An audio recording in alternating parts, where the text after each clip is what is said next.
Welcome to Beyond Tech, where innovation meets insight. I'm your host, Jackie Slatt. Today, we're exploring what happens to an organization after growth through expansion or acquisition and the challenge of unifying the newly acquired facilities that each come with their own systems, standards, and operational cultures. We're joined by eTech Group's Director of IT/OT Solutions, Eric Medecke.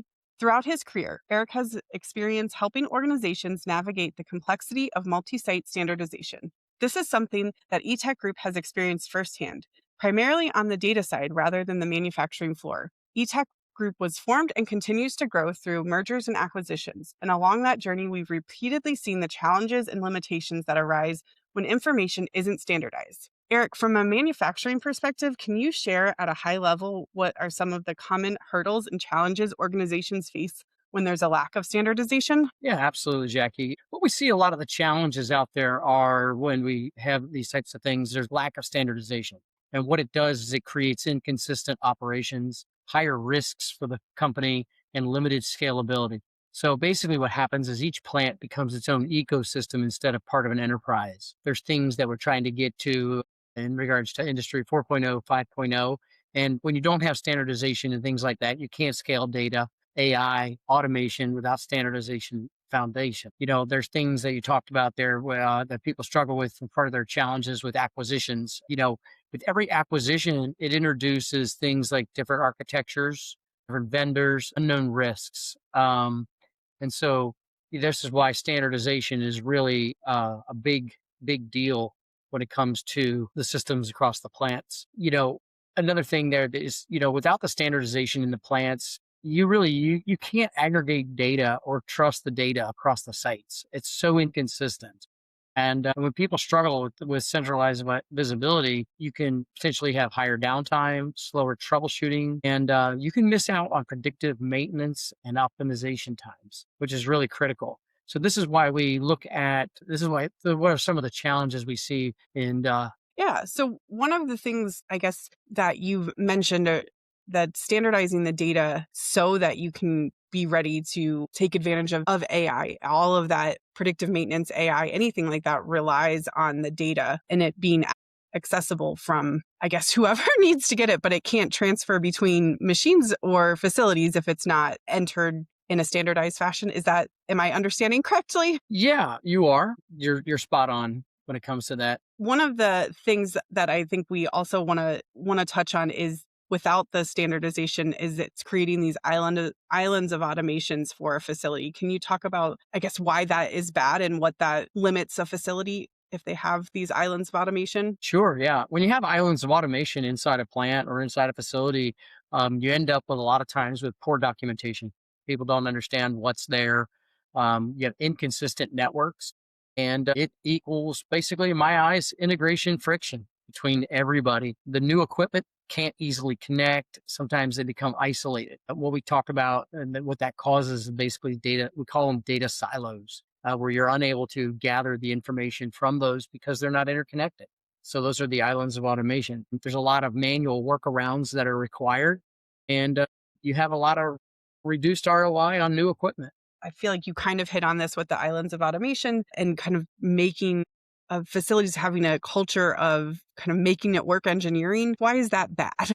And what does that prohibit them from doing when they're just sort of coming up with workarounds and making it work so they can keep the plant working for the time being? Yeah, I think what I understood the question to be is, whatever worked at the time of engineering, when they created these things, right? A lot of things were built for uptime and not scalability and visibility. Today, we need more and more visibility into our networks to understand risk and cyber and security, things of that nature, right? If they're not built for uptime and scalability or visibility, it creates inconsistent designs across the plants, limited documentation, agile environments, a lot of shifts happening right there today, right? Where we have IT already modernized pieces of the puzzle. And now the OT department, the OT side of the fence is now under lots and lots of pressure to deliver data and integration and the visibility that's required to meet compliance today.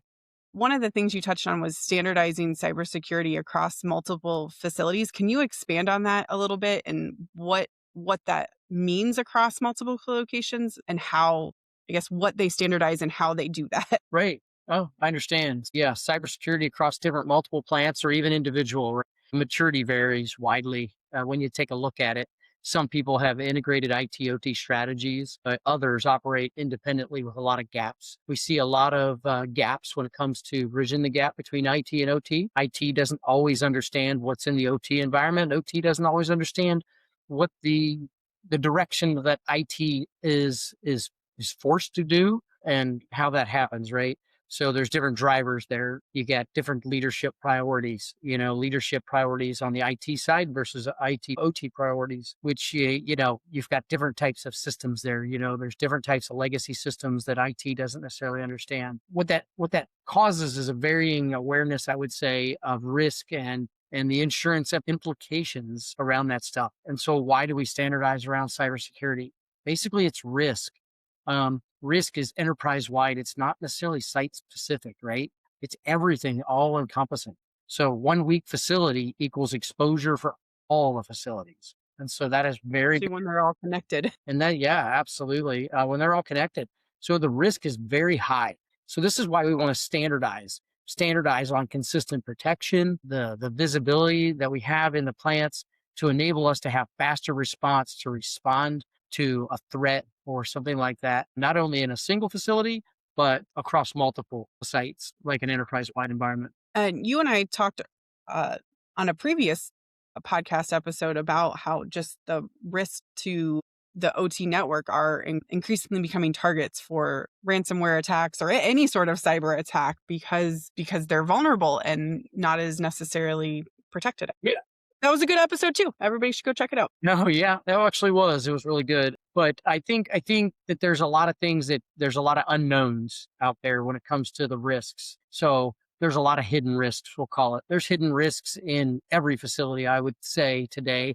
There's also a lot of hidden risks in things like acquisitions. Those probably have some of the more higher risks out there. The unknown vulnerabilities that exist are staggering. You've got a lot of aging infrastructure that could potentially be causing downtime due to those risks. You have systems that are misconfigured or they're unsupported, which leads into more risk.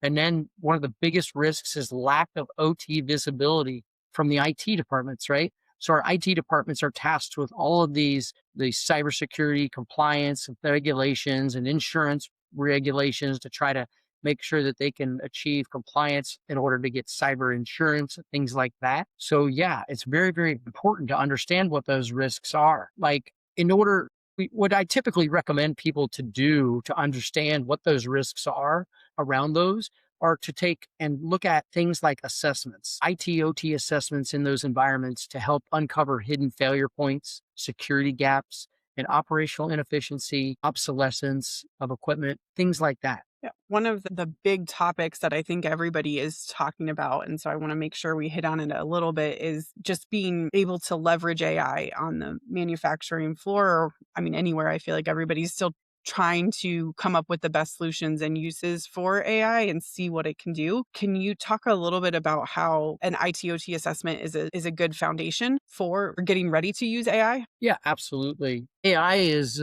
ever changing and a very big part of everything today. And so it's very important that we leverage those types of utilities. But how do we get there?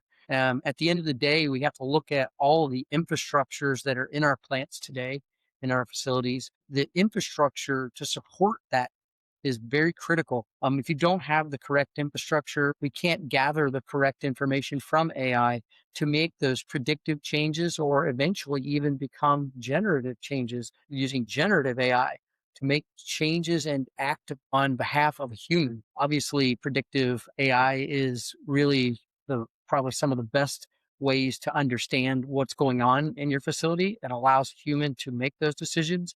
But as we get more and more into AI and deeper into things, we have to make sure our infrastructures are there in place and they're secure, they're segmented, and they're routable. And when we have those types of infrastructures, then we set the groundwork. We have the foundation for things like all of the OE type data, the AI, the analytics, all that type of stuff. I think it goes without saying, but for AI to be especially useful, it needs all the data, and standardization plays right into that. So you can take advantage of um, of utilizing AI, but to really take advantage of it, you need the data. Yeah, I think you do. I think you need to take advantage of it because what we're seeing today, I think everybody understands that um, we have a big challenge with the workforce today. People aging out, loss of all that institutional knowledge, the skills and the resources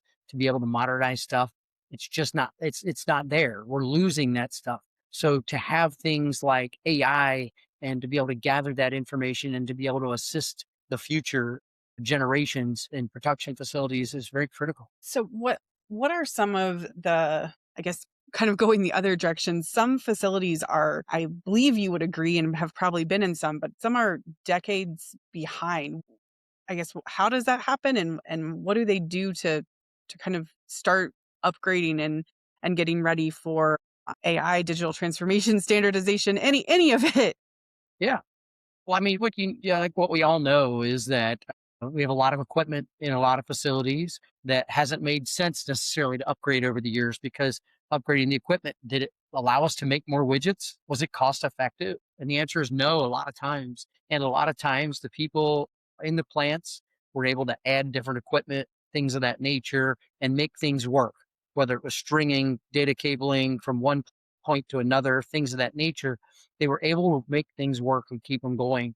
But what we typically do a lot of times to understand what that's like and how we go about that next step is we have to uncover what actually exists in those plants. Looking at the health of the network, where's the architecture gap? We're looking at cybersecurity posture, operational risks. And when we do that through assessments, it helps us to create a baseline at the end of the day. It's a very, very clear value to leadership. It allows us to create that prioritized roadmap, right? And it allows us to focus on the biggest risks and the highest ROI and improvements in your facility today. And it'll allow C level people to be informed on investment decisions. What do you think? Because I know you've been in a lot of facilities reporting on assessments and kind of uncovering things for them. What is the biggest value that clients get out of an assessment that they've kind of said to you, oh my gosh, this was so great. Thank you. We now know this. I think the biggest thing that people get out of an assessment is the understanding of what's in their facility, what's talking to what from a process standpoint. That allows us to understand what the security posture is. Where are our vulnerabilities, right? Where the CVEs that potentially exist? Where are our risks that could potentially cause us downtime? And so I think along with that type of data that you grab from doing that type of assessment, it allows you to take that information and to put that roadmap together to understand where you have obsolescence and where you need to focus your dollars at the end of the day. So I think that that is one of the biggest thing our customers find is understanding not only what's there, but how to get to the next step. What is the roadmap to recovery or the roadmap to getting with the times, upgrading, right? I think it's really critical. Yeah. And you said one of the things that you've uncovered is what's talking to what, or maybe what's not talking to anything and kind of just out there on its own. So that was great. I don't think I have any other kind of focused questions, but is there anything else you'd like to add on or hit on before we move to what I call the fun closing questions?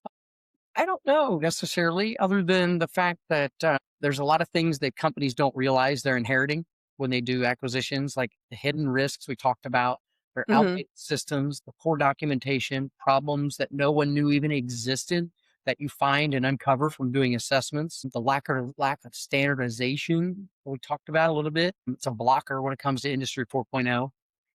Yeah. Another thing that you might want to think about when you remember is you can't scale. You have to standardize first and then optimize. It's not a thing otherwise. But yeah, so I think that the actionable item in my mind is you got to start with a baseline assessment, know what you actually have out there. And that's the simplest place to start, right? Standardize the visibility into what you have, your asset inventory, the network understanding before you can do anything else. Yeah, one of the things in my former life, I worked in real estate, and what I've always kind of associated ITOT assessments as like a home inspection essentially, but it's just on an industrial facility, but you're getting a view of kind of everything and what may be a risk, what you may want to tackle first, and what's a critical priority versus what is, possibly a concern, but you maybe don't need to address right away. I don't know if that's just my thinking, but that's always what sort of made sense to me. Yeah, you're spot on. I mean, it's really you get to the end of the day, you don't go out and buy a house without an inspection typically. Um, Not because recommended.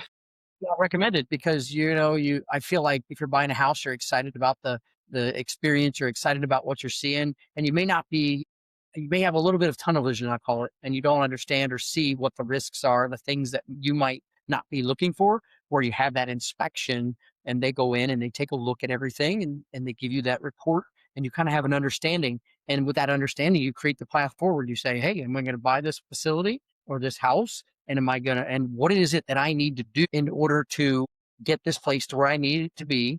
And you create that plan. It's no different than an ITOT assessment at the end of the day. Yeah. One of the other things you touched on is, needing to standardize before you can look at scaling out and having like this enterprise wide system. I just want to kind of, I don't know what to like selfishly call how eTech Group has the CSI enterprise certification. And part of that was standardizing our own processes across all of our facilities so we can deliver the same service, regardless of what location or who you're working with. So kind of the same sort of methodology of, we want to continue to grow. And to do that, we have needed to standardize our practices and data and all kinds of other things. So we definitely understand the pain of growing, but also the excitement. So I want to thank you for kind of sharing some insight with us today. I do always like to end on a few fun questions. So the first one I have for you, Eric, is what's one lesson you've learned the hard way during your career? One lesson I've learned the hard way: do it right the first time. Spend a little bit extra time to do it right. If you don't have time to do it right the first time, then don't do it at all. Sometimes I see out there where sometimes people are like, we have time to do it twice, but we don't have time to do it right the first time. And so instill that into all of my engineers all the time that it is very important to take a moment and to do it right the first time. Measure twice, cut once. Measure twice, cut once, measure three times, cut once, whatever it takes to do it right. Yeah. Now, this is one of my favorite questions is if you could automate one thing in your life, what would it be? If I was going to automate one thing in my life, would probably be my laundry. Well, that's a good one for me too. But when I say laundry, I mean I want it to be folded and put away. Yeah. When you All of say it. automate, that's exactly what I'm talking about. I need like a Jetsons type robot. So I currently have 4 baskets of laundry nicely folded, but they cannot make it upstairs and put away. They're just part of my living room and they may live there for the next 2 weeks. Well, why the Jetsons, were about Yes. All right. One of my other favorite questions is how would you explain your job to a 5-year-old and or Okay. me? I would explain my job to a 5-year-old as that, I help people in the manufacturing space, people that make things like your toys or your gadgets and things like that. I help those people to make sure that their machines and the things that make the things that you love the most work every day. That's a good one. I love that question. I get so many different answers and it's so fun. My last question is what would you like to see us cover on future episodes of Beyond Tech? What would I love for us to see in futures of on tech? I think it's very important that we help our listeners with things like cybersecurity, compliance, and how we get there right. Maybe some of the tools or some of the things that we have that we are able to not only use to give them insight into all the things we talked about today, but tools that can be left behind that they don't have to be an expert to use, that will always give them the ability to have those kind of like live assessments and live baselines and Mhm. understand where their risks are at any given moment. And that will help those businesses absolutely hands down. And that is something that the industry has been lacking for a long time. And we have that ability to give to our clients. Now you've just volunteered for another podcast episode. But that's for another day. So I want to thank you for joining us this afternoon, and hopefully this wasn't too painful and maybe a little bit of fun. No, it's fun. It's always fun. It's enjoyable.